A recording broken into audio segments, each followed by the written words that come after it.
بسم اللہ الرحمن الرحیم۔ پھر اسی طرح یہ ہے کہ بعض لوگ 15 شب کو جاگتے ہیں اور صبح روزہ رکھتے ہیں، اور ان کے نزدیک یہ رات کو جاگنا اور صبح روزہ رکھنا جو ہے یہ سارے گناہوں کی معافی کا ذریعہ ہے۔ اس کے بارے میں ایسی کوئی بشارت یا کوئی فضیلت کسی صحیح حدیث میں نہیں آئی۔ ایک ضعیف حدیث میں ایسی چیز ملتی ہے، اس لیے اگر کوئی اپنے شوق سے کسی ایک رات میں جاگنا چاہے تو وہ صرف 15 نہ جاگے، 13 بھی جاگ لے، 14 بھی جاگ لے، یا کوئی اور رات بھی شعبان کی جاگ لے، صرف اسی رات کو مخصوص نہیں کرنا چاہیے۔ عام طور پر لوگ یہ کہتے ہیں کہ کیا فرق پڑتا ہے، کوئی نیکی کرتا ہے تو کرتا رہے، تو ٹھیک ہے وہ ان کی مرضی، لیکن اگر کوئی یہ سمجھے کہ اس نیکی سے میرے سارے گناہ معاف ہو جائیں گے یا میرے اگلے پچھلے گناہوں کی صفائی ہو جائے گی، تو ایسی کوئی توقع نہیں رکھنی چاہیے۔ وہ تو یہ بھی ہو سکتا ہے کہ آپ کسی بھی وقت اللہ سے رو کر دعا مانگے تو ہو سکتا ہے پچھلے سارے گناہ معاف ہو جائیں، لیکن اس رات کے بارے میں ایسی کوئی صحیح حدیث جو ہے وہ نہیں ملتی۔ آپ دیکھیے کہ یہ سب چیزیں بیان کرنے کا مقصد کیا ہے۔ مقصد یہ نہیں ہے کہ لوگوں کو ایک نیکی سے ہٹایا جائے، مقصد یہ ہے کہ لوگوں کو خود ساختہ بوجھ سے نکالا جائے۔ جب ہم دین میں کوئی چیز خود ایجاد کرتے ہیں، خود اس کی فضیلت بنا لیتے ہیں، اس کی پابندی کرتے ہیں، تو بسا اوقات ہم اپنے اوپر ناروا بوجھ ڈال لیتے ہیں۔ یہود و نصارہ کے ہاں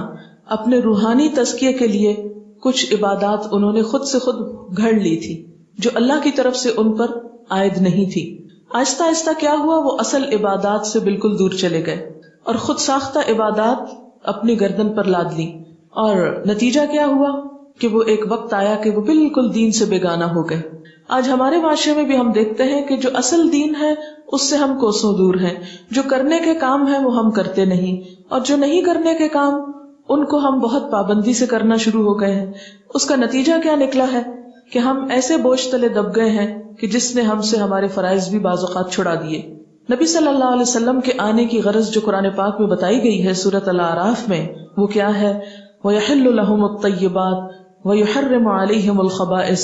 وَيَدَعُ عَنْهُمْ إِصْرَهُمْ وَالْأَغْلَالَ الَّتِي كَانَتْ عَلَيْهِمْ، اور پاکیزہ چیزوں کو وہ ان کے لیے حلال بتاتے ہیں اور گندی چیزوں کو ان پر حرام فرماتے ہیں، اور ان لوگوں پر جو بوجھ اور طوق یعنی پچھلی شریعتوں نے ڈال دیے تھے ان کو دور کرتے ہیں۔ تو نبی صلی اللہ علیہ وسلم نے پچھلی شریعتوں کی سب من گھڑت عبادات کو ختم کر دیا اور صاف ستھرا